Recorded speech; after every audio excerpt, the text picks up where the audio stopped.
ladies and gentlemen. It's Monday. It's time for the Muddle Lab. Unfortunately, we are absent one Tom Kerr, pictured here with sword. But we do have myself, Jason Collins, with my sword. We have new sword owner, Mr. Mike White. Oh, they gave me sword. Jay, who oddly doesn't own a sword. What's up with that, Jay? Yeah. Jay, where's your sword? Yeah, I Jay? guess that's why I had to quit the show. No, Jay, just when I make the t-shirt that says Metal Lab Sword Club, you don't get one. All right, but now that I'm done picking on Jay, welcome to the Metal Lab. It's Monday. We all just came back from a WKO at Jack's on Queen over in Elmsvale. That's a lot of what we have to talk about today, other than one little piece of news, which I think we can address a little later on because I don't know how long we have Mike for, and I don't want to keep him too late because he's got an early call time. So, yeah, we went to the WKO over in Elmsvale. A little bit of a spoiler alert, as we've just said. Mike has a sword now, which means not only is he armed, he is also victorious in battle. It's odd that they give us the sword after winning. Is that not enough? Jay did make the top 8. And Oh, thanks. Yeah, I guess that's one thing I did that you didn't this weekend. I did not make the top 8. I was a couple points short on that 2-2 record, mostly due to my bad decision making. Let's get into it, shall we? We ready, guys? Sure. Let's talk WKO. I'm going to go first because mine is the shortest of stories. I was only there for the 4 rounds as far as, tournament is concerned. My team, if you were on the Discord, you saw it. If you weren't on the Discord, well, I'll share it now. It was the super rare 125-point Iron Man from Earth X. It was the rare Stegron from Earth X. You got a theme coming here. It was an Alex Wilder. 25-point main set unique uncommon. It was Moira McTaggart, the common from from X-Men Xavier School. It was Ironheart. It was an Ameridroid for a 6-man scientist theme team. I paid 5 points for, of course, Tony Stark's tower on the map, which was a pivotal point of the team. And I also paid 5 points for an ID card, which in the future is probably going to become a boxing ring. Because boxing ring. The idea, of course, was make a lot of pogs, because that's what Jason do.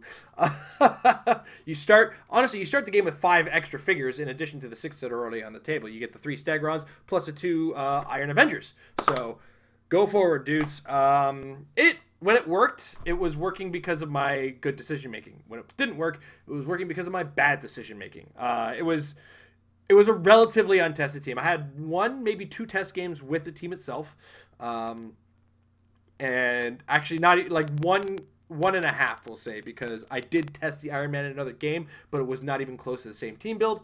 Anyway, long and the short of it, first round I was up against Amber, who was playing the Cosmic team that you saw me and her practicing with: Star Fox, Star Row, Lockjaw, and Groot. And unfortunately, I was not able to make much in the way of damage on her team, and she played it very intelligently. She didn't put herself in a bad position, and she was able to kill my Stegron and my Ameridroid, and I was only able to kill her Groot. So it was a 90-20 result. I was hard pressed to get any hits in on. I was not for lack of attacks, and I probably should have used some of my sideline super friends, which I forgot to mention. But hindsight's 20/20, right? Some bad movements and bad actions on my part. And Amber was able to take out a win on me because she also played very well. She was super aggressive against my Iron Man, which forced me back, and I was unable to try to capitalize in other directions. So kudos to Amber for beating me in a competitive tournament for once. It's a big moment for her, and I should not take that away from her. Second round was up against Sharif, who still will not let go of poison until July. And I think even after July, he's only playing Golden Age. No, Sharif's team was Poison, Captain America Venom, Dr. Frankenstein, a 10-point Carnage, and a something else. Can't put my finger. Jeanette. Monster theme team. Obviously a named theme team because of Captain America Venom, or Captain Venom. I did win map rule. I was 1 up on him. We tied dice, and I took us, of course, to Tony Stark's thing. And he got overwhelmed heavily. He had a boxing ring on his team too, which I was able to just overwhelm with Pogs. So as a result, all my dudes were in the boxing ring, and he had to, like, he tried to take the boxing ring for defense, and I just put Monolith and Tank in the boxing ring against him because I ended up rolling a Tank very early on in the game, and just I was able to kind of run away with that one. A lot the Pogs did most of the work in this game, to be 100% honest. So that was that. Me and Sharif have so much fun when we play. Oh, and another point of note is that my Ameridroid, out of 5 attacks he made in this game, hit 5 attacks. He hit more frequently than my dinosaurs, that's for sure. My third round was up against Kyle Gilmore.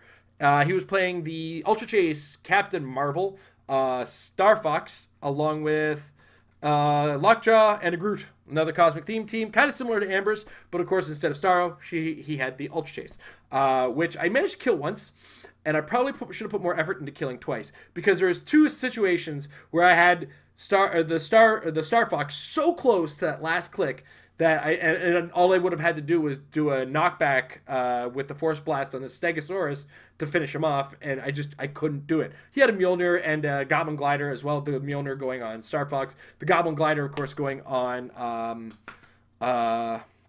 Captain Marvel.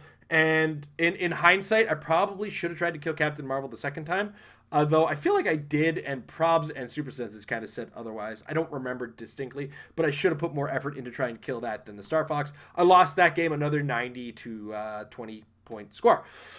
Last round was up against, I guess, a local player, Renee. He was playing a 75-point Goblin King, 2 Nico Minorus, and Peter the Hunter, and a 10-point Carnage. I went straight for Carnage so as to get rid of the retaliation, and just did my best to use my Pogs to the highest of their effect while slowly moving the rest of my team up a fair bit. In this particular game, I took 2 damage very early off the bat on my Iron Man by losing some of the Pogs. Iron Man wasn't taking as much damage as he possibly could have, and I was kind of comfy with that, to say the least. And once he did take the damage, I was able to get out there with him and do what I could with his. He becomes colossal. It's pretty awesome. So just throwing shots out there with the Iron Man with 11 attack 4 damage, 11 attack 5 damage at one point even, is pretty awesome. But people understand my dice too much and will let me have probability control with Alex Wilder a lot. I was frequently not allowed to use Perplex in this tournament because people didn't want me even getting a chance to hit. But with that, I went 2-2 and I failed to make. It was a 16-man tournament, so 2-2 had a chance, but I was not high enough in points to make the 2-2 cut, and I was out of the tournament. Went to some battle royales. I ended up with one of each of the things that isn't Thane, so I'm okay with that. And that includes like the new ring.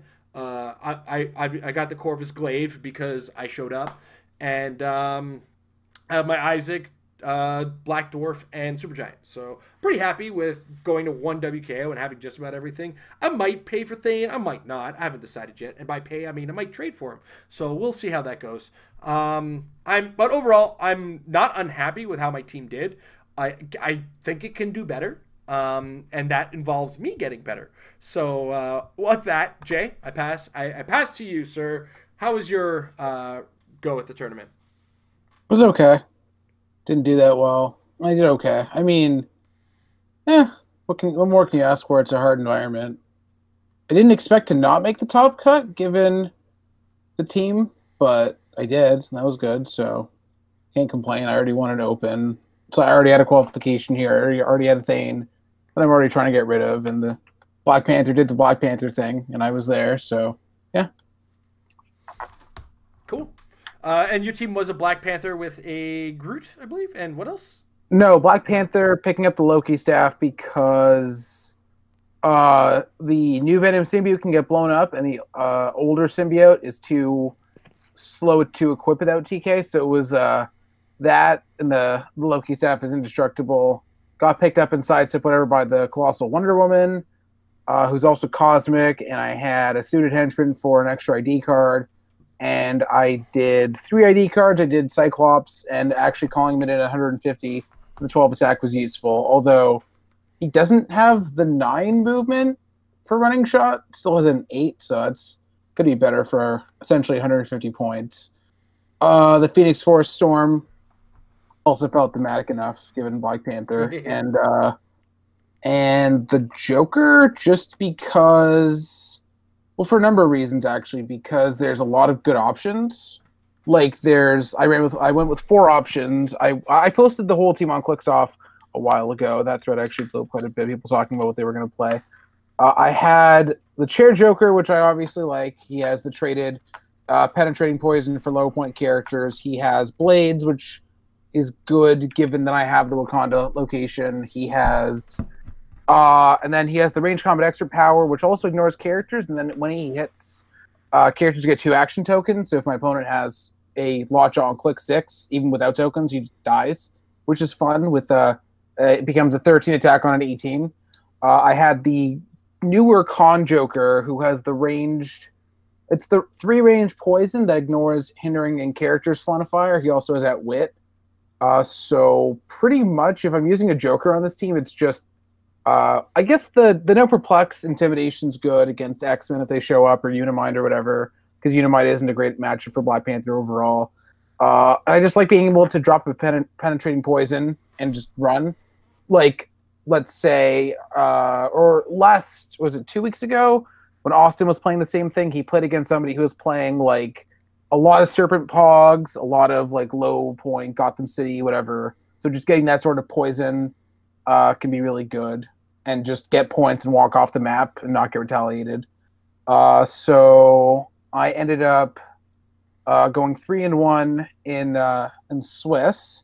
I lost a pretty close game to Emily. Or I guess I also played against Sharif round 1, and it was just I had my shape change. Like his penetrating damage on poison cut through the reducers, but my shape change and super sense just worked, especially because I somehow got map roll. Shoot, wait, how did I even? That's kind of crazy math there, because he had like a +4 on me, so I got really lucky. And then yeah, like he just couldn't do much, and it got to the point where I could have wiped him, but I chose not to, just to get a pair down, which is a thing I tend to do these days. But then I lost in round 2 to Emily with her interesting Prime Vulture plus other stuff team. So like send Vulture flying across the map with all sorts of modifiers, make all the flurries, do all the attacks. And then Lockjaw Unseen to do Collins and whatnot to in addition to that. And then I just did not get any rollouts, and I ended up on the latter half of the dial pretty quickly, unfortunately. And it got to the point where I could have won I would have won, because I taken 75. And if she doesn't KO Panther, she can only take a maximum of 33 points, including IDs. Because I have Black Panther, who's 250, I have the 12-point staff, and I have the 5-point location. Sorry. Oh. So once I take 34 points, if they don't wipe Panther, I win. So that game ended up time got called like 5 minutes later or something. So if it had just gone on a little bit longer, if I got a couple more rollouts, that would have been a win. Then the third round, I felt bad because I was playing against Amber, and Starro is essentially useless against my team because, like, yeah, you mind controlled me to move around, I guess. And basically what the game came down to was I kill Groot on her team, and then she kills pretty much everything that's not. Yeah, I killed Groot first, and then she kills the henchman, or no, she kills the Wonder Woman, and then she goes to use her an ID card, and I tell her that if she uses an ID card at that point of the game, if she doesn't wipe Panther, I just win, because at that point I haven't used any ID, or I used one ID card. Yeah, I used the student ID card for Cyclops. And assuming the Wonder Woman and the henchman are dead, it's 23-25, and I can't lose until she kills Panther, which seems very unlikely given the makeup of her team. And basically, at one point, it comes down to a mind control, actually, funnily enough, because I based Star Fox with Black Panther on his second to last click. And I don't know if she saw this play coming, but I ended up just using poison on the dial of Black Panther and then calling in the Joker, just to finish him off and then walk off the map. So it's down to a Starro and a Lockjaw, and nothing there can really do anything to me. So I just basically win. But she did literally everything she could. So she had a pretty good showing that day. And then my last round of Swiss was against, I can't remember his name. I should have pulled up the win entry. But I played him before at the venue. Seemed like a nice enough guy. What was he playing? He was playing the Skull from the main set. He was playing X51, which is really relevant because everything on my team applied for his trait of either being a Colossal or being Power Cosmic. Okay, so he had the Skull, he had X51, he had the Iron Man and the Iron Man map bonus, and he had Karnak for Earth X theme. So it basically comes down to Black Panther doesn't really like dealing with stop-clicky characters, which was every character on that team except for the Karnak. So it just came down to I had to go for him.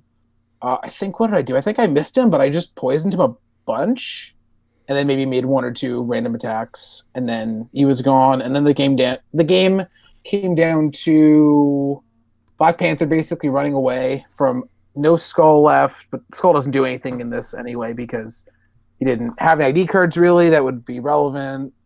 And Iron Man wasn't even on his lower click yet, so it was down to basically the Pogs and Iron Man not doing anything. I won that game. And then I went in top 8, I played against Matt Ryan, who had... Oh, it's David Brooks. Huh? He's David Brooks. He's local to Hamilton. Mm-hmm. Yeah, he said he plays with Aubrey, which is... Wait. But, so I go into top 8 against Matt Ryan, who is a very good local player, with an interesting build of the 150-point Captain Marvel chase. He has Star Fox picking up Excess Specs. He has a Mangog and a Groot. He wins map roll, which is to be expected because he has double the bonus that I do. Although if I was able to play the variant that I wanted to now, it'll be a +3. But that'll be for states. So what happened? Like he kills my Wonder Woman almost immediately. There was nothing I could really do to avoid it. And for what it's worth, he puts us on the older Wakanda map. So he kills the Wonder Woman. I have no choice at this point because he can just be really defensive. And, like, he can make attacks to Captain Marvel, like running, shotting up, and charging back. So, like, I kind of have to go for points and make plays at this point. So I go for Groot. And then his next turn involves... So Captain Marvel has Psychic Blast, so she ignores one of my rollouts, but I have the Super Senses traded, I have the Shape Change off the staff, and I have one reroll. So in this turn, he makes the attack with her, and I have the 2 normal rollouts plus the Constellation Super Senses reroll. He attacks me with Star Fox, and I have 2 rollouts, and he attacks me with Mangog, and I have 2 rollouts. So I miss all 3 rollouts against Captain Marvel. Oof. I miss my Shape Change against Mangog, but he just misses. And then Star Fox puts me in my stop click. I'm like, okay. 6 rollouts, none of them worked. Okay, this is... I wonder how that feels. Thing. I don't know. Yeah, so that happens. I'm like, okay. Like, I don't really think that I made the wrong plays because at that point it was just kind of what needed to happen. This is just the matchup, and so eventually his Mangog. The one thing I did do wrong is when I attacked the Groot, I did a hypersonic and I kind of went back a couple squares, but I shouldn't have because that allowed Mangog to retaliate as close to my starting area as possible, and then start walking up to eventually pick up the Odin sword. And by the time the turn came where I had the chance to theoretically do a call, and I was already pushed out. So if I could have played that, that was basically my big misplay. I would have thought about it. What else? Yeah, so it comes down to I have scored 20 points. He eventually gets my henchman, so he has 20 points. So we're at the point of getting to a roll-off eventually if all my rollouts work forever. Unfortunately, the Mangog does end up mattering because he does end up getting the last attack that matters. And if it wasn't for that, I mean, just a third attack in a turn as opposed to having only 2 or 3 if Star Fox has the flurry potential is a lot less important. I also have like 2 different chances to kill Star Fox if stuff goes my way. At one point, he like just bases me. He just like bases me, and I have the chance to have Joker come out. If I get a 6 on blades, I get, or no, I only need a 5. I need Joker to hit Star Fox 11 to 18 with super senses. No rerolls either way, and then if I roll a 5 or 6 with blades, with the reroll from the map bonus, so it's like a third. I have a third of a chance 2 times, so I can do that and then poise. No, it's only 4. It's 4 clicks to the stop click. I have a 50-50. Yeah, so it's 11 on an 18 against super senses. Rerolling the blades in my favor, and then once I get him to the stop click, I poison him. But if I do that, I give up the roll off because I gave up points, and I feel like if I do that, that just automatically loses me the game pretty much because missing all that stuff is too easy. Even though Joker could not be one-shotted if it got to that point, but I don't do that. And then at another point, I have maybe a chance if I can like get a charge flurry breakaway with Black Panther, all that, and I just don't. And he just hammers at me for a while. I get my rollouts a bunch at that point, but it does come down to eventually, not dissimilar to the Emily game. I think there was only a couple minutes left at that point where if I had been able to stick it out, it would have been a roll off, but that would have been a whatever. And then but even then, I would have theoretically played against Mike. I don't know how that goes. That could have gone either way. And then if I played against Devin, I had already done a couple playtest games against Devin where, again, my rolls just decided not to work. So that was fun. All right. But, yeah. Cool. All right, Mike, you get the longest story because your story ends at the end. yeah, ends at the end like many stories do. Jackson Queen, Elmvale, great place. Love to go up there. I've said it before, I'll say it again. If I didn't have to drive almost 2 hours, I would totally be a regular at that place. Love it. Always fun. They give you donuts. Crazy. It's been and donuts, sword. Fruit trees, swords. Right? Yeah. Super nice people, always welcoming. So yeah, already you're going in with a good energy. I knew it was my last chance this season to qualify for nationals. So many of the rest of the Married with Clicks and MetaLab crew have qualified. And the last 2 WKOs made top 8. So it was like, man, hopefully I can make top 8. I felt good about this team. I didn't feel good though. I had a brutal cold, and my dice in the last 2 events have been, it was really a lot of 3s, a lot of 2s and 1s. Oh my God, so crazy. It's like not as bad as a crit miss, but almost. Anyway, so first round. Oh, my team again, and I've posted the build and I posted a photo of it. I went with a Cosmic team. I didn't actually get a lot of chance to practice with this team. I practiced with a version of it, but not the final version of it, which was still okay because for the most part, the real moving parts that mattered I'd practiced with. But I got to say thank you again to Mr. Solomon for mentioning to add a Mudman in there. He really took the team to another level and was amazing fill-in for 20 points. So my team was Cosmic theme. I went with Lockjaw, Unseen, with equipping him with the symbiote, the 4.1 from our current set. I played Mangog, Groot, 2 Flora Colossus, the Mudman, 5 IDs, Wolverine, Days of Future Past, Wanted Poster, Wolverine Faculty, Harley Quinn, Cyclops student, and Iceman student, and that was it, right? I didn't miss anything on that crazy. Oh, and the Wakanda map bonus. Wakanda forever, man. Wakanda forever. They must love Wakanda because I love the old Wakanda map. I love the new Wakanda map. It's crazy. I put 2 other maps on my build, but honestly, I could have left the other 2 map slots blank because I paid for the location bonus. So if I win map, I'm taking it. If I lose map, I'm not. I had a +7 map roll bonus, which I thought was going to almost guarantee me map in most games. My first game was against Ian Chappelle. I played him in the past. Nice guy, good player. He mentioned to me, though, how he had stepped away from the game for a while, and I could see that in his build. He had some nice elements, but he had no Colossal Retaliation, and he had no IDs going on. He basically played a monster-themed team. with Captain Venom, the Hulk, Venom Hulk, Venom from Earth X set, and like 3 thugs. So I kind of see what he's trying to do, but I think unfortunately he just didn't have enough stuff on the team. If he had, he would have won our game. I started by rolling a crit miss on map roll. My first attack roll in the game was a crit miss. My dice were right out of the gate. My dice were not good.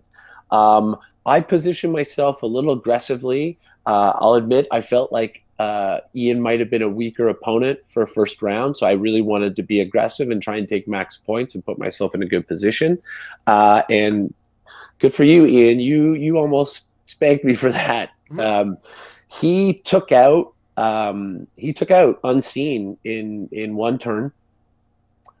He managed to get a successful attack off with his Captain Venom, did call in help from the Venomverse, dropped Venom Hulk next to Unseen, didn't get to roll Shape Change because of the Battle Fury, failed my Super Senses rollout.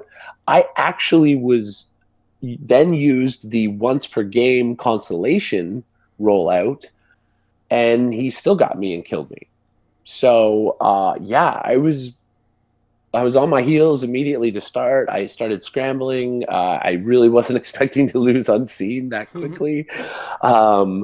I then had to do some smart call-ins, and then the tide went my way, thankfully. I was very lucky.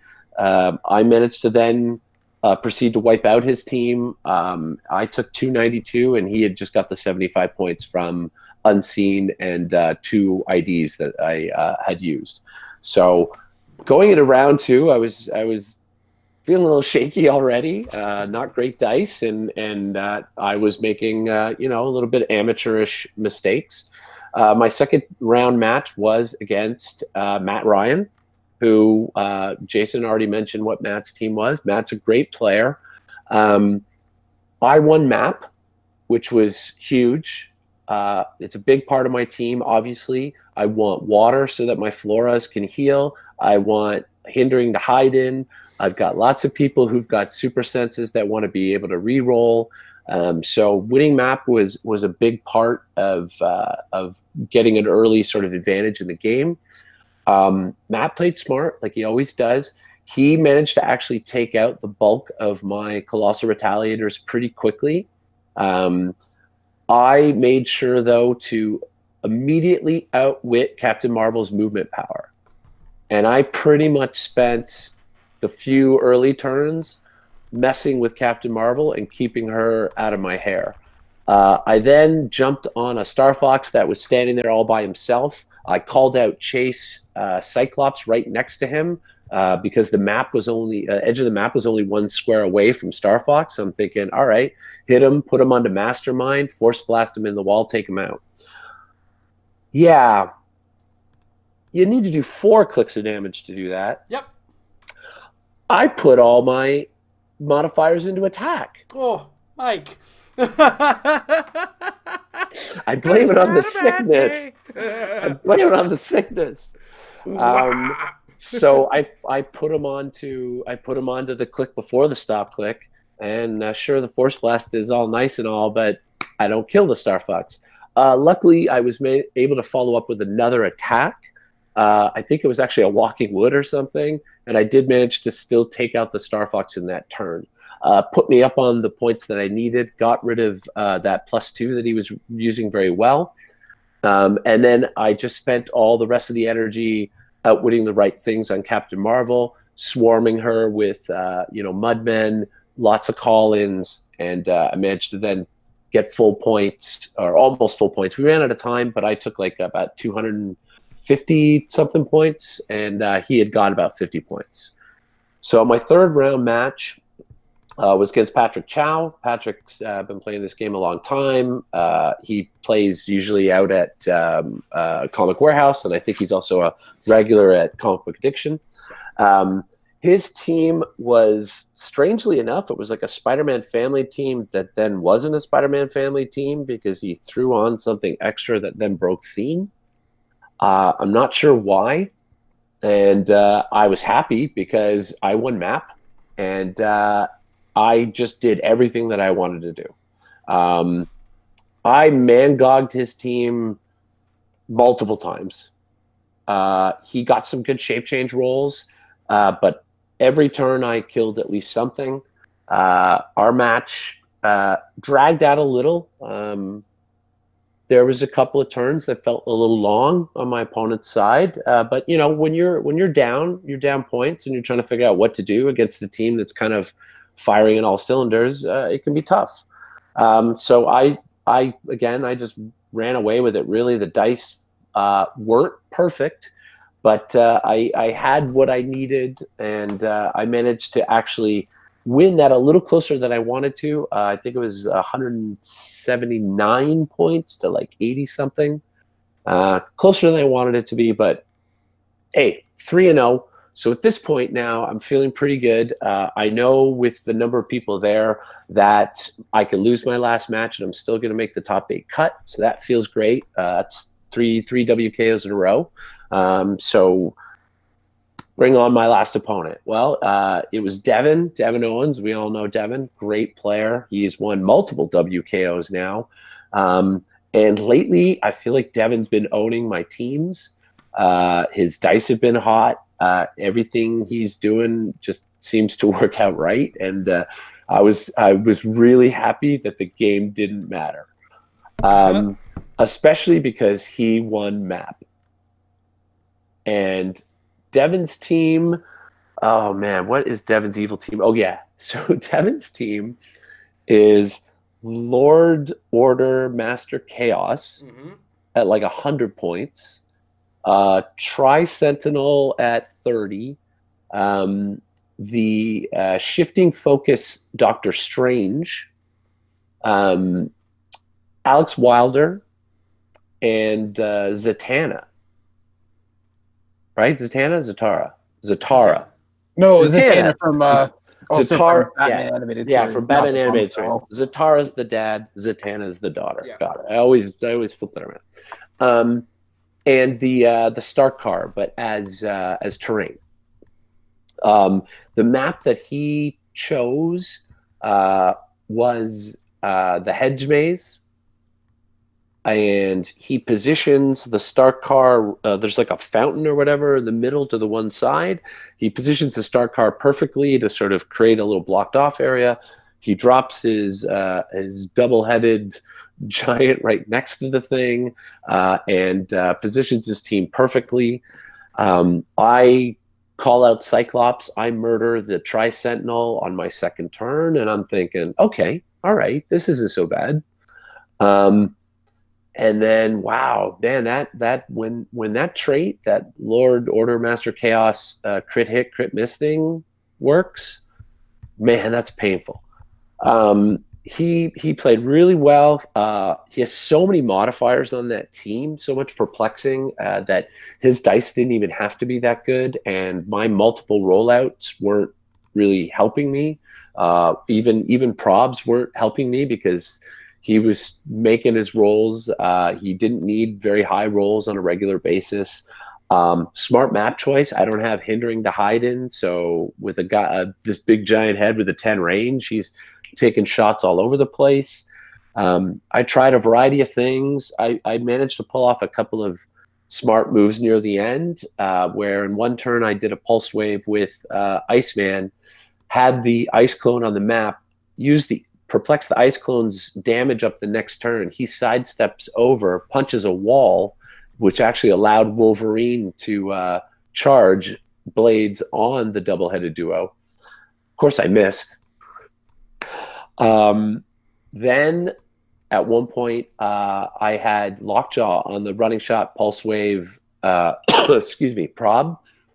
I didn't even bother to roll the power. I was like, okay, let's go for it. I've got another prob from Unseen. So I single target pulse wave, Lord, Chaos, Master, Order there, whatever they're called. And I miss on the first roll, so I prob it. I miss on the second roll, so I prob it, and I crit miss, which then gives everybody on my team another token, which double tokens my whole team. I survive a whole turn to clear, and I actually running shot single target pulse wave again with Lockjaw. My first roll misses, so I prob it. My second roll misses, so I prob it, and I crit miss. So pretty much that was it. I knew that I was not winning this game. I think I managed to take 30-something points, like in filler. I think it was mostly ID Colin. Oh, it was the Tri-Sentinel. That was it. I killed the Tri-Sentinel at the beginning, and that was the only points I got. But again, thankfully, didn't matter. So 3-1. I was in the third position going into the top 8. So that's a nice place to be in. You know, you're going to get a better matchup in the first round. Well, my first round matchup was Tom Kerr. Oh, Love I hear Tom. he's pretty good at the game. Yeah, this guy. Oh man, you know, I'd hate him if I didn't love him so much. I do not love him. Tom, to his credit, was doing usual Tom stuff, and he made a team almost last minute or something crazy, and said, "I'm going to play it." His team was the Coulson from the new Captain Marvel set. Wow, what a crazy piece that is, man. I haven't really looked at the set a lot. I don't do movie sets. There's some really interesting stuff in this set. So he had Coulson. He had Sam Cap. Curse you, Emily, for lending that to him. He had 3 foot soldiers from the Unplugged Turtle set. The Boomerang Foot, I believe, are the ones. And what was the other thing he had? He had the boxing ring, and he had one other figure on his team. And I cannot for the life of me what it was. Oh, and he had 2 Ameridroids. Sorry. And he had one other thing on his team, and I'm so sorry. I just cannot remember what it is right now. But it was a theme team. Soldier. Interesting. I love it. Again, Tom coming up with keywords that people aren't immediately looking at. And he wins map roll. Of course he wins map roll. Map is so important to my team. So he picks Amok Time. Barely any hindering on the map. There's no water on the map. So I don't have places to hide. My floras don't have extra healing. So he puts the boxing ring almost at the edge of the middle of the map, but on his side. His turn, he moves right out into the boxing ring. He manages to use Sam Cap to call out Jean Grey, boost Jean Grey's range all the way up to 10. She grabs the symbiote from my end of the map, brings it into the boxing ring, and has Sam Cap equip it. What's funny is that actually turned out to be to his detriment. Because he took away the choice from me. In all the other games, I'm putting the symbiote on unseen. Well, since he took the symbiote away, I just move unseen out to 9 away from Coulson, and I outwit Coulson's movement power, which is really the bulk of Tom's team. Coulson picks everybody up with Sam. They move forward. Sam's doing extra actions. All these foot soldiers with their opportunity tokens can start to... Oh, it was the tank was the other thing. He had a tank, and he had one of those... Mauser Pogs, because he lets the Mauser Pog die to give all of those foot soldiers an opportunity token. It's brilliant. It's absolutely brilliant. And that way on the next turn, when Coulson moves up the map, every single person Coulson carries with him can attack. Plus he's got a tank. So hence was there any reason why that couldn't have been a suited henchman? Isn't it like a 10-point Pog? Maybe you didn't think of it. Maybe you didn't think of it. I mean, again, you know, it was crazy enough, and it would have worked great. But because he took the symbiote away from me, and I didn't have the option of equipping it to unseen, I just moved out and outwitted Coulson's power. Of course, when I then started to make my attack rolls, they were horrific. Tom took something away from me. Oh, he took most of my Colossal Retaliators away from me pretty quickly. I was missing on almost all of my rolls. I had one string of attack rolls, 6 5 or 6 attack rolls in a row that were all 5 or less. I literally had my head in my hands, and I was pretty sure that the game was over. Tom, I think, being the wonderful human that he is, made his dice start to roll really horribly. Maybe he felt pity or something. And for a little while there, it became who was rolling the least worst. And then everything went my way. Everything started rolling hot. Unseen and Lockjaw were a perfect duo of outwitting and all this. I got a Mudman in the ring. He quaked a bunch of people. And things just really went my way. I was really surprised with the way those dice were at the start. I never would have guessed that I won that. I managed to take full points, and Tom got 40 points in retaliators from me, and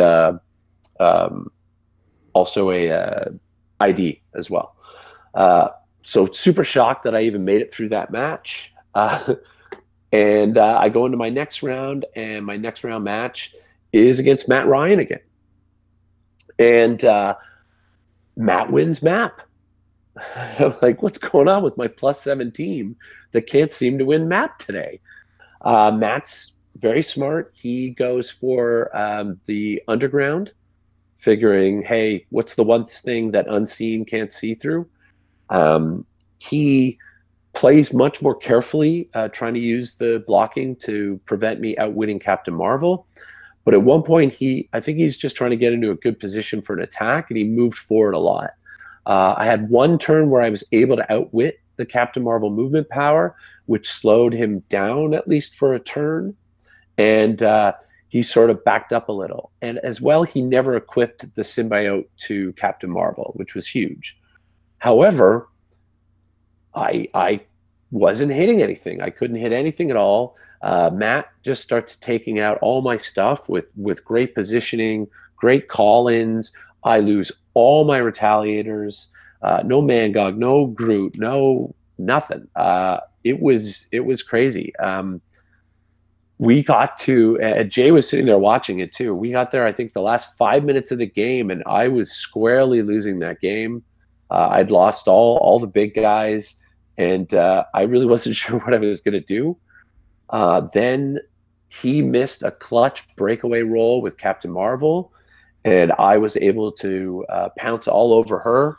I had already taken out Star Fox with some good call-ins, but again, with all the stuff he'd taken out, I was still losing. But him missing that breakaway roll with Captain Marvel, man, that was huge. Like, really, I think that was the turning point for me, because I was able to then take her out and win the game in shock. So now I'm going to the final game, and yeah, man, as you can hear from my throat, it was worse than this when I got to the final game. I was burnt out and freaked out, and I couldn't believe I was there, especially because of some really critically bad dice rolls. And my opponent was Devin. Right? So the only loss I'd had earlier in the day, here he is, the guy who's been owning me at multiple events recently. And I'm like, okay, well, on the plus side, you're qualified. I've qualified. I've made it the top 2. I've got my qualification. So that monkey is now off my back. Devin also wasn't feeling very well at all. In fact, we had talked a little bit before the game about, should we play this game? Does it matter? You're qualified. Now you've got yours. But I wanted to try anyway. And Devin's a great sport. And he said, yeah, let's go for it. Let's play a game. And, I wouldn't mind having a Thane, I win map roll. Thank goodness I win map roll, because I know if he takes me to that hedge maze again, I am in big trouble. So I win map roll. I, of course, pick Wakanda. Now I've got guys who can hide. My Floras, though, I don't think they healed much in that game. And I think I forgot half the time to roll them to heal, because at this point, you're a little frazzled and you're kind of I remember you just missing the rolls a lot. I miss them a lot when I remember to roll them, and then the other half the time I'd forget to roll them. It Just did like matter though, because at one point the sidestep did matter. So you did roll at least like one hero Yeah. at one point. yeah, and that sidestep was super helpful for me to be able to bring figures around. The other big move that I made in the game, and there's something to be said about facing people in the Swiss and getting to face them again, even if you lose. I know for myself, way back when I managed to luckily win provincials, a major part of that was I faced a team in the Swiss that annihilated me, but I learned a trick to beat it that got me through once I made it into the top 8. I'll And it's still the never same. forget Derek's face when you did that to him. I know when they called last action and I single target pulse waved his one figure and took the points I needed to win the game. That was a bit much. I think that's why he calls me his arch nemesis now. So same thing with this game. I learned a lot in my game with Devin the first time. Obviously picking map was huge. The other thing I did was at the end of my first turn, I used Pip the Troll to pick up a Walking Wood and the Mudman, and I went into the 3 squares that were next to the Stark car so that his Order Chaos couldn't go next to the Stark car at all, unless he wanted to be then next to a Mudman, a Walking Wood, and my Pip the Troll, don't underestimate Pip. So Devin went to the opposite side of the map. So that immediately gave me another advantage. I didn't have to worry about the Star car anymore. Again, I stayed out of his pulse wave range. I knew that it was a 5 range. I knew he only had the one Jean Grey ID call in and the Cyclops call in, and the Jean is there just to give running shot to the giant heads. So I just played it smart, stayed the distance away I needed. Devin's still a tough player, man. He makes so many great moves. There's just no room for error. We both, though, had some bad dice and good dice moments. Again, I took out the Tri-Sentinel right away. I hate that guy. I love him, but that's why I hate him, because I love him. Hate to play against him. Yeah, exactly. So I just kept positioning. And then once I was able to get the right attacks I needed and take out the giant heads, pretty much it was all downhill from there. Dice became hot, of course, in the last 5 minutes, and I won. Totally shocked. Still, really, again, there were so many times where I thought it was over. I looked right at Tom in our game, and I was like, "Oh man, this is so over for me." But like we said before, you never know, man. Things can turn around. Super stoked. So happy to win it too. Getting the qualification's great, but there's a certain satisfaction to actually winning it and getting it as opposed to having it passed down to you. And again, another wonderful venue, lots of fun, great people, great games, and I got a sword. I mean, that's kind of cool. I don't know if they should let me have a sword, but I mean, so far so good on mine. I mean, right? I've made it this far, and I'm armed, and so I mean, I probably shouldn't be handling it with no shoes on right now, but oh, me too. Wow, see. Yeah, but yours has the sheath. I brought out my broadsword because it's mine has what? Oh, sheath. Sheath. Never mind. Sheath. What did you think I said? You know what? Don't answer that question. So thanks again to Jackson Queen and Elmvale. Again, if you ever get a chance to go up there, if you're ever thinking of coming up and you see that they've got an event at WKO, you should go. So much fun, amazing venue, good space, lovely people, and thank you again to all my opponents on the day. Wow, some really amazing teams and tough battles. Absolutely. All right. With that, it's time to get Game Faces on. Before we get into the Game Faces, we're not covering previews today because Scott Porter is covering previews. So check out the videos over at WizKids Games on YouTube, and check out Day 1 is up. We got a new super rare out of that one. I believe it was a new Wonder Woman, the Justice League China Wonder Woman, which was pretty cool. And there's also Mr. Terrific, who speaks to my heart so nicely. I just wish he was lower points, but we'll see what else I get out of the set. I'm trying to fill in a couple spaces in my scientist team that I'm about to lose to rotation. So I wouldn't mind carrying my team over rotation. There's some things I can do with it, with things that exist now, but I don't want to use a giant man. as a retaliator, but I might have to. So many bystanders. You'll have your Stegron. You have your Mr. Terrific making bystanders. Oh, bystander-a-thon. Oh, baby. Stegron, Iron Man, Mr. Terrific. Let's go, guys. All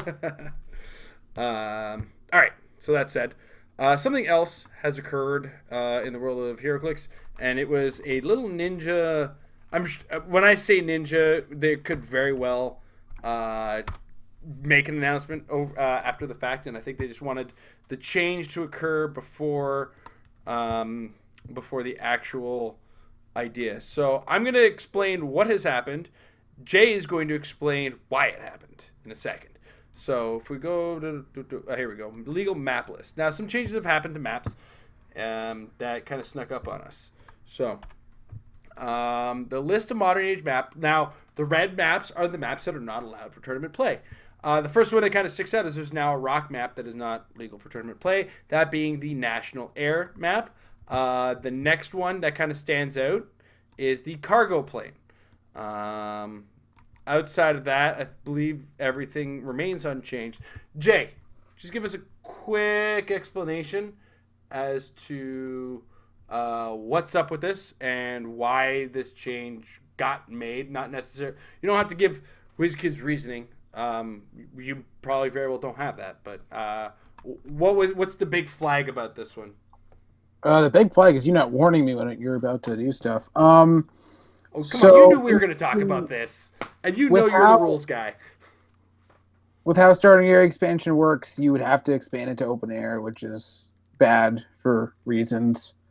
Like, if you had a team with 4 2x2 bases that would completely fill the printed starting area, you have to place them first, then you would have to start placing your characters in open air, and then there was, with the rules technically as written, if you have a character go in open air and then the starting area is filled up, your opponent picks the square, and then that closest square can be in the open air, and it can theoretically cause a loop, and characters will be KO'd before the game started, which is obviously not ideal. And the consensus at WizKids was to just not have the maps be a problem because they decided what they decided. Okay, so to kind of explain the big part of this is, let's say, for example, I'm using my monster theme team. This being the one that has 4 Colossals, Carnage, 2 Groots, and a Surtur. I lose map roll by some twist of fate. It can happen. In the current hello. It can definitely happen. +7, lost map roll like 4 times. It would be the first map roll I ever lose with that team so far. But anyway, long story short, it can happen. And in this case, that it possibly could have happened. I now have my 4 dudes in one of these particular 2 open air maps, which happen to have open air beside the starting area, right, Jay? Yeah, both these maps there is open air immediately to the right and left of both sides of the starting area. Mm-hmm. Which is different from the Bifrost, which is why it's not there. Bifrost, there's space between your starting area and that. And Ultimate Sacrifice, it's all the way in the middle, so that's not being affected, although that was only Rock Legal anyway. Yeah. So if such a thing happened, my Goblin King and Dr. Frankensteins would be forced into the open air terrain with the new rules, because you shift to the left and right before you go forward in expanding your starting area. So in this particular case, I'd basically lose my 2 Dr. Frankensteins because I lost map. I'd be 60 points behind because I chose the team I did, which, grand scale of things, you shouldn't allow to happen just because you lost the map roll. Fair enough. Yeah. Funnily enough, my team, I would actually only lose my Mudman because on the cargo one, it says if you have phase teleport, flight, or Great Tide. Yeah, well, Pip the Troll can use phase teleport. Lockjaw starts with phase teleport, and Unseen can use phase teleport. And I have 4 Colossals on my team too, so I actually had to expand. So the only one who dies in the loop for me is my Mudman after a while of taking life tokens off. Well, with how it would go, it would be immediately. Yeah, because it just goes. I put him here. He dies. He dies. He dies. But the other 3 would live, so that's not so bad. But yeah, you should never be losing points just from losing a map roll. That's counterintuitive to actual playing of a game. Yeah. Now, I mean, there could have been other solutions besides outright banning. Well, but and here's where we get into what's become the big discussion of it. Was this too harsh? Is this a stopgap until they can readdress these rules? These are all, of course, questions that proceed the initial reaction. Because when we talk about it right now, it's based on initial reactions. How do we react to it right now? But then we also have to sit back and go, okay, is there a big picture of this? Because when they did this, there was no announcement, which means either this is we just have to accept this, or we have to, they have to readdress how they're going to deal with this. Now, one of the things is that the Speakeasy map is gone in July. That the Speakeasy / cargo plane, that's gone in July, right? But one of the big problems we have is this National Air map, which is part of the Big Rock collection of maps, which you can purchase from Lucky Dice Games. I believe they're $30 a pop. Anybody want to? Yeah, and it came out in November. Yeah, and exactly, it came out in November, so it's January, February, March, 3, like December, January, February, March, like maybe 3.5, 4 months old. If you want to include all, like, it's not new, or it's not old. And that means there's recent investments in that map. And again, you can be purchasing this over the counter via Lucky Dice Games. So this one hurts the most. This particular maps, the cargo plane, whatever, right? Like, again, it's on a ticking time clock. Ban it, doesn't matter. I've probably already forgotten about it myself because I'm already thinking about post-rotation world. I probably shouldn't. I probably should think about, because spring is around the corner and spring WKOs are a thing. So, but I'm kind of babbling around. Again, let's go with our initial reactions. Mike, what is your initial reaction to this? I mean, it does feel a little heavy-handed because, again, there wasn't a discussion. There wasn't a lot of other stuff going on. I guess I'm more surprised that they wouldn't have just addressed it as maybe an amendment or an adjustment to how first turn immunity works or something.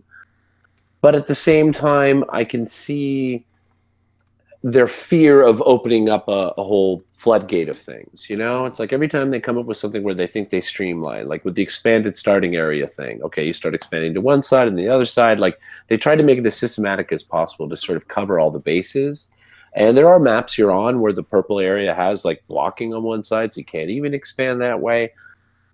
Get it, but I'm not such a fan of jumping to banning things, especially jumping to banning things that quickly without more lead up to it. You know, everything else we've ever had, like look how long it took to ban Faust. And that thing was gross, okay? My foot still hurts, by the way. I'm pretty sure I had plantar fasciitis from when I crushed that Faust. I mean, he's just getting you. He's getting you even years later. But it took them forever to get rid of him. So, you know, it seems a little odd that way.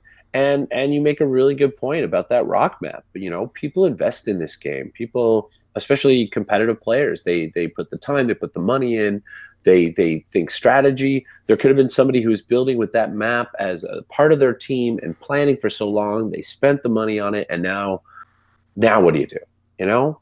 But ultimately, regardless of how WizKids has done it, I have to say I'm happy that that map is not going to be involved. I think it's ridiculous to have any kind of negative effect like that on somebody just from map roll. Like, you should never lose potentially, like, who knows how many points, really. Like, you could have 4 Carnages, right? That's only 40 points. Mm-hmm. That's in your starting area. So, you know, 260 points dies. theoretically, potentially, that's kind of ridiculous. So sad that the map was ever even ruled that way. Sad that they went so quickly to banning things without more discussion. Sad in general. All right. Jay? It wasn't really so much a ruling as much as they changed the way expansion works, and they didn't consider a map from 2 years ago and a rock map, really. So it kind of just happened, and that's just how it was with the rules as written. So it's not easy to make all the considerations of what eradicating something could be, because there's so many other implications, and it's not an easy thing to do and all that stuff. So not wanting to deal with all those complications is definitely understandable. I had the map on my team on Saturday just in case it mattered. Didn't end up actually mattering, nor do I think it would be particularly useful locally unless Jason was being weird again. But it's just it's almost more a problem of just ruling it at an event. Or maybe even more than the actual ruling itself, because if you pull this out on an opponent and they have no idea what's going on, that's not ideal, and judge might not know exactly, because it is a series of complicated rules interactions with the rule of occupancy and all that stuff. So I can definitely see the case for doing the easiest possible solution and not worrying about one map that's retiring and one map that the company itself didn't even make, and maybe trying to deal with it later. But I mean, there's only so much you can do, and not everybody's going to be happy no matter what you do. But I do feel like this might have been the easier decision, not necessarily the best one, unfortunately. Although I do understand the idea of getting a fix as soon as possible and then theoretically working on a future solution. But meanwhile, there's more WizKids opens in a week. So do you want people to have to worry about that right now? Probably not. So I do agree with that. It is good to get that map out of there. Okay. So I had, and I'm not, this, my initial reaction is always why. And this is part of this is, we're going to call this professional respect from a game design field. It's why would they do the thing that they did, and et cetera, et cetera, et cetera. Now the first instinct is, as Jay said, there's still WKOs to go in a week. Which, that's something we need to address, and the amount of time it takes to fix something like this is not overnight. And this needs to, get some changes need to occur in order for this to make any degree of sense. That said, one of the things I believe is absolutely necessary as a tenet of HeroClix is that I should not in any way, shape, or form be punished for building a team. That's just, I believe that. Which means if I lose the map roll, if I am punished for it, okay, I am like, it should not be immediate point loss. That is, because immediate point loss is now I am behind simply for building. I feel that is an unacceptable tenet of this game. And I believed that from the get-go. There was somebody thought that, what's it called? Power batteries should die to the Pacific Ocean map. Like, no. No. Map roll doesn't take away fundamentally 16 to 40 points to my team. Not cool. Right? And so I should not lose points because I lose the map roll. That is a fundamental of the game, because you should not lose points at the beginning of the game. Any game you come to, you bring your thing, you don't lose before it starts. That's a thing. Okay. Now, that being said, these open air maps, people were using them to score before the game. That's an unfortunate fact.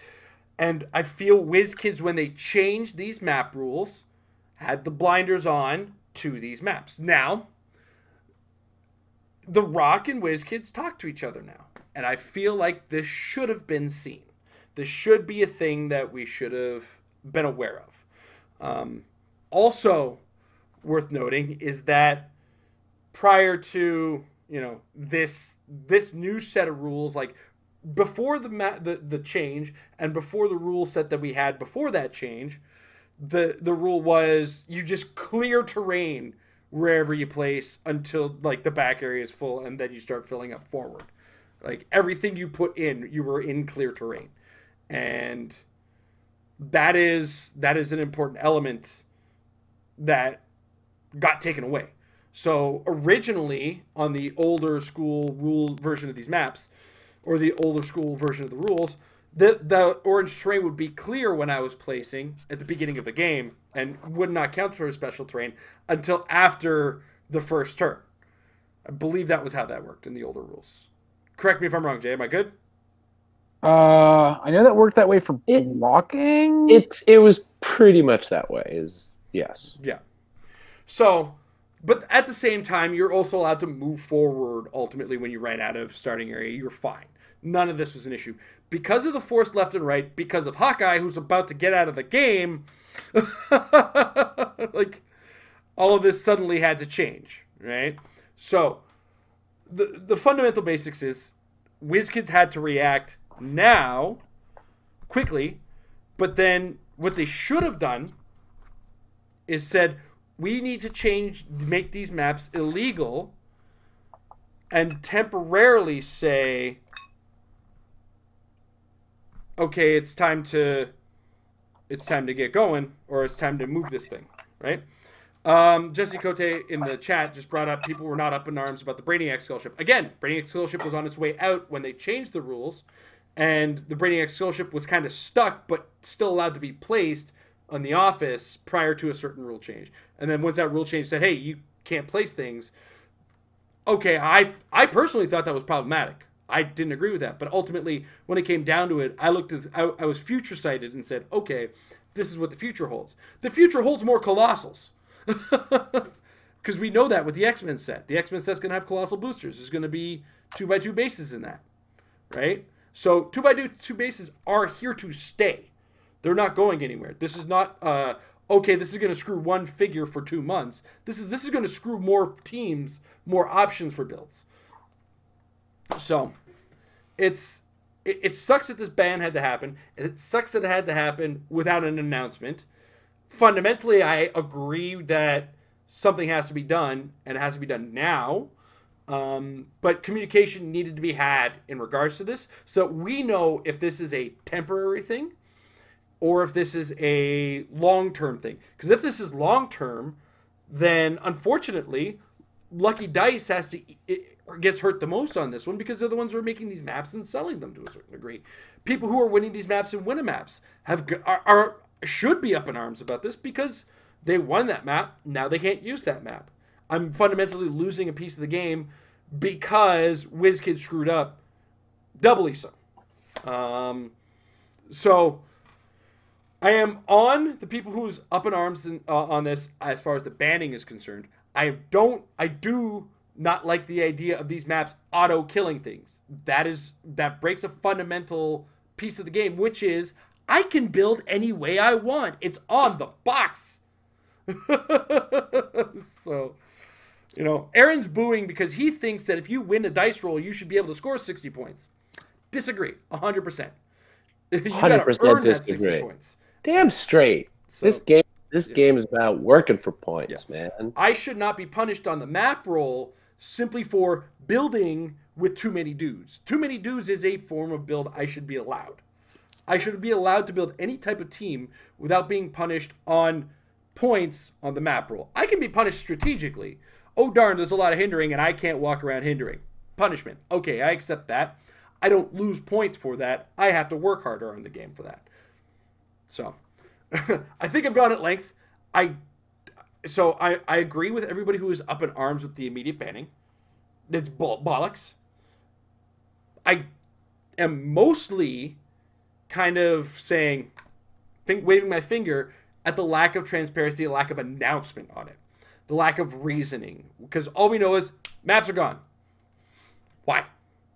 We need information. And I don't know who's, like, if anybody's in charge of that, please let us know why, and if this is full-blown, like, this is a thing that we have to accept permanently or temporarily while we readdress that. So, anyway, that said, and again, to point it out, Aaron, it's, if you build a team a certain way, you shouldn't lose on a dice roll. Like, you don't lose points on the map roll. The map roll only decides which side of a piece of paper you're playing on. So, anyway, I think that's it. That's about it for the day. Anything else you wanted to bring up, Jay? Nope. Anything else you want to bring up, Mike? No. Then it's time to move to questions. But before we do that, I want to remind everybody, check us out at patreon.com/marriedwithclicks. If you want to join us, any valuation has all kinds of neat little treats, and I just opened the Discord right in front of you. Look at the Discord's out there. So,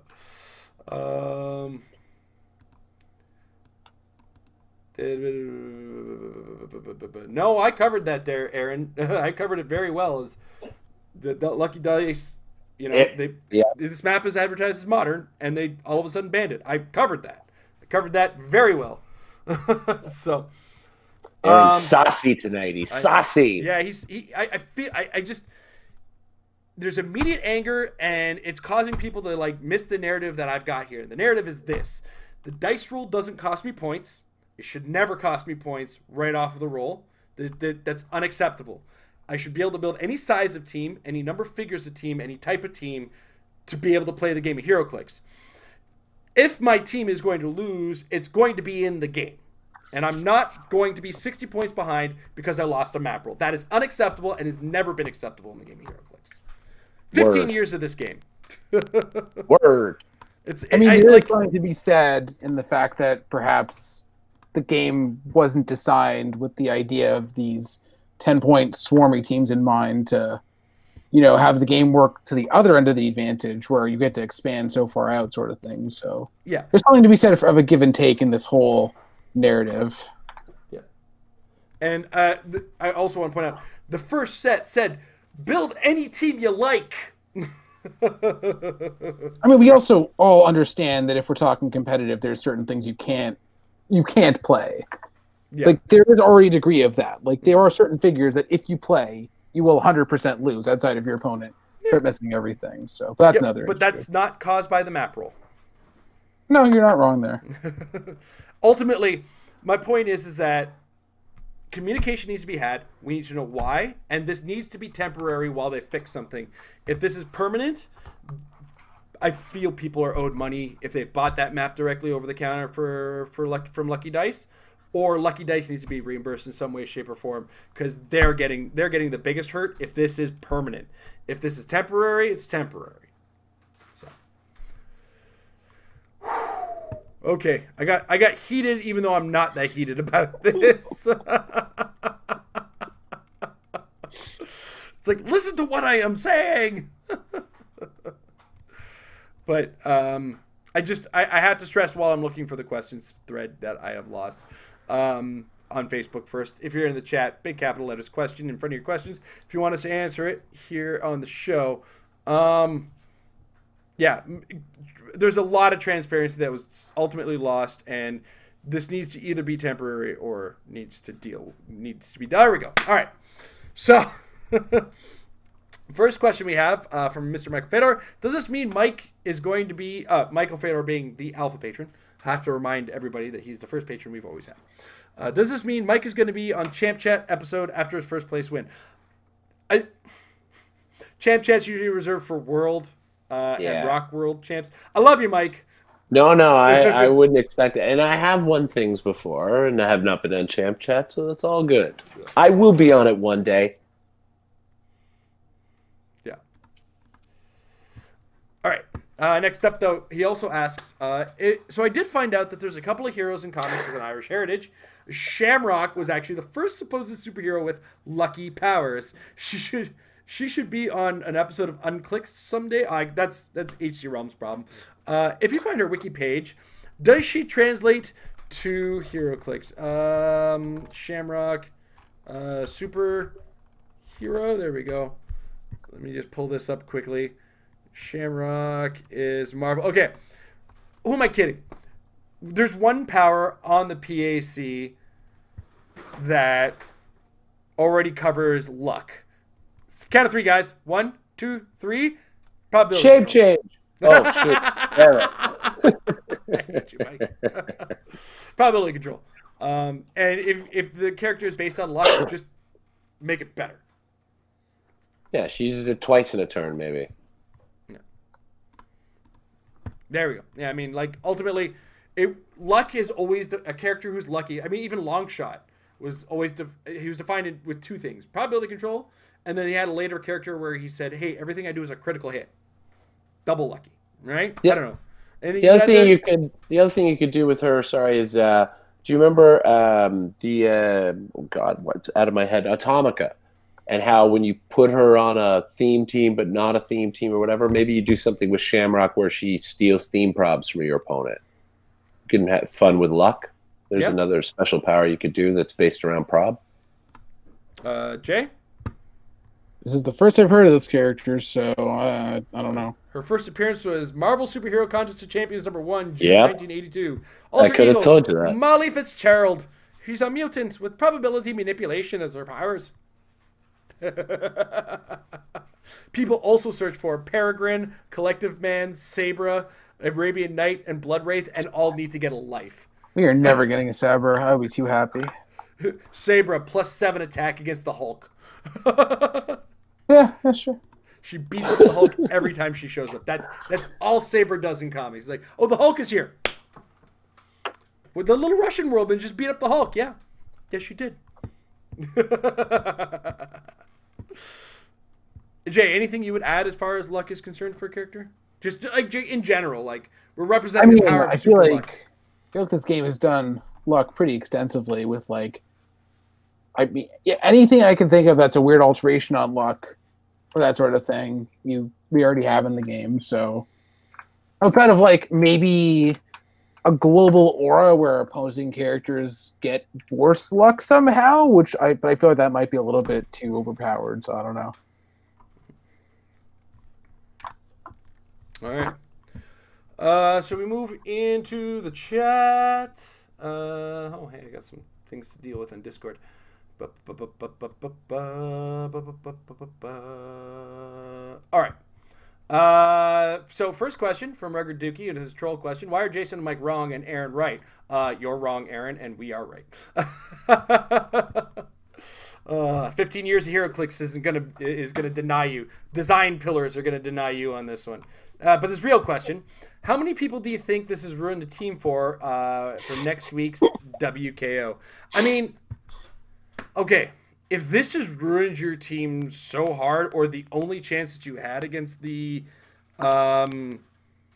Hawkeye Giant Girl was this, you have bigger problems. I mean, granted, okay, I'll say it was a valid counter at the time but this, I mean, as far as I know, this has only recently come up, right? Like, has this been a long-term thing, Jay? Has this been ruled this way? No, this has been a thing people have been talking about for maybe a week or so. Like, okay, so a week or so, this has shown up, which means those teams have existed for, we'll say, even if it's up to a month beforehand. Okay, so yeah, if this team existed a month before and you've been running this with this strategy in mind, I'm sorry. I hope you had a backup plan or a way to beat this particular teams outside of this, because strategically you have to kill the things on the board by killing the things on the board. That's kind of my thoughts on this. But, you know, if it's ruined the entirety of your team, it's, you know, there's still things like the Bifrost is still legal. There's that one with the open map in the middle. It's not the same, but it's different. There's a number of things that this particular map has worked on. It's a shame, more so that it cost people money to get this map, and it has a certain number of counter strategies against strategies that exist. That's kind of my big take, is that it sucks when this happens. And this has happened to me in as far as on my way to a tournament once. This was on my way to Canadian Nationals. Something was ruled one way. The next, like, within a day, which was the day I was on the road to Canadian Nationals, the ruling got flipped on me. I had to deal with that when I got there. I had to suffer it. I had a Hellcat to try to deal with Mystiques, because apparently the idea was if you call somebody in, that was going to deal with Mystique. All right, awesome. So I got a double whammy by bringing in Hellcat and disallowing her shape change. I felt that was a pretty valid strategy based on the ruling they had made. And then immediately after I had got in the car, we were an hour down the road towards on a 4-hour trip. They changed the ruling on me, and I could have either switched it up or just suffered. I suffered. It didn't really murder me. That was actually one of my highest placings at Canadian Nationals that year. But these kinds of things happen, and you kind of have to roll with the punches as best you can and address them as you can. That's my thoughts on it. Mike? Yeah, I mean, first and foremost, if you're relying upon a map to win a game, well, you might lose map roll.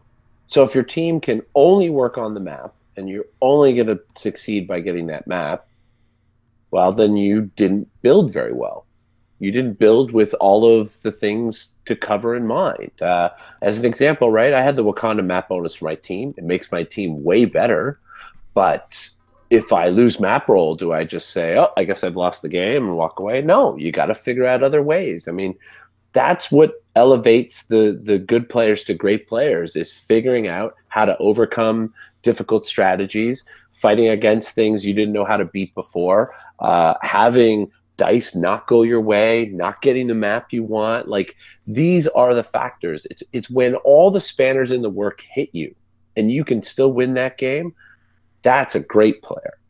So if you're blaming it all on, oh, I didn't get to bring this one map and I didn't get to play in this one map, well, then I'm sorry. I just don't think that you built a very good team then.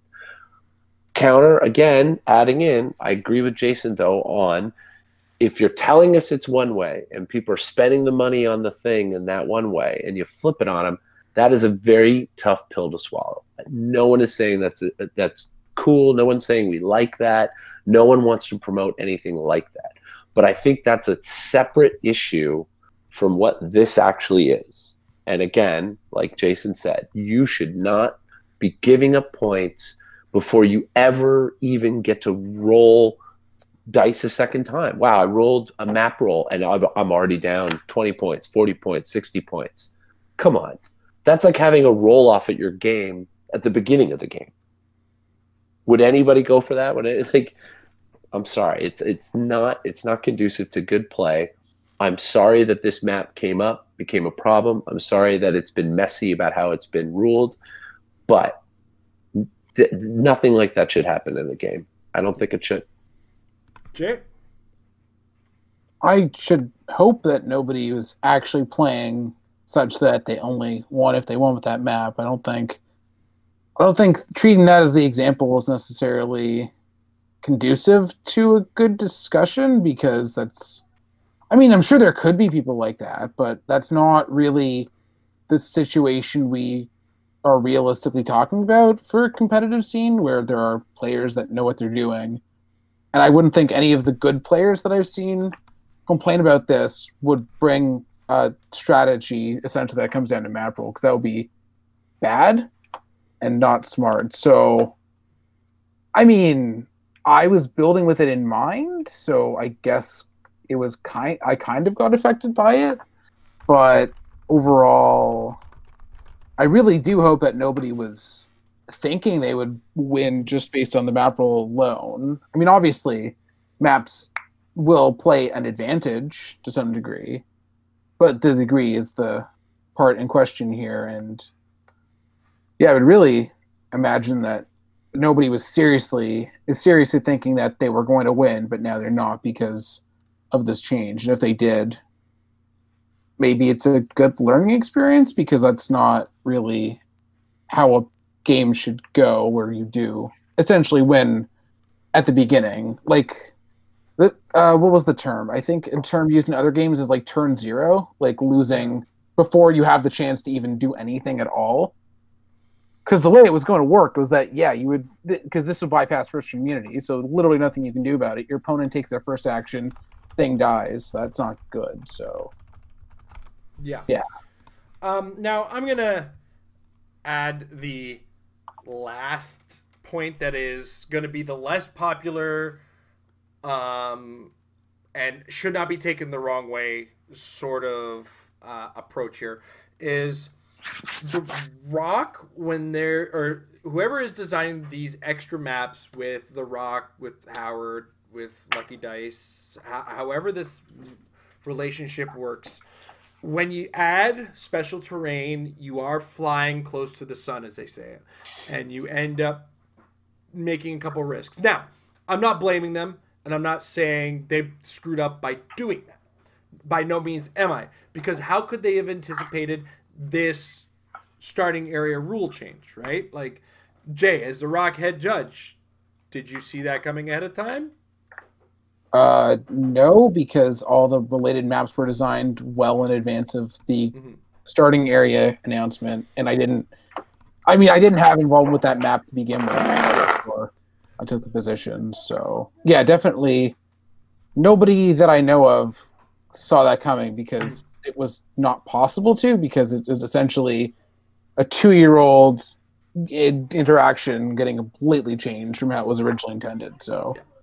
And I personally have no issue with special terrain that deals damage. But if you are not whiz kids with this kind of eyesight, this kind of long-sightedness, or this sort of access, you do run into the situation where you might end up having to bite the bullet on losing it. Now, I'm going to say it again. I don't think the Rock should not be allowed to make orange special terrain or special terrain that deals damage. But what I do think they might have to do, and might have to look to the future, is keep that kind of stuff a little further away from the starting area, first of all. Second of all, think about how much you need it. I understand opening up design and design capabilities of a designer is very important. You don't want the Rock stuck stifling people. But subsequently, the Rock does have to understand that they have to work within a degree of game balance, and might have to prepare themselves when they do add certain types of terrain. They might get boned.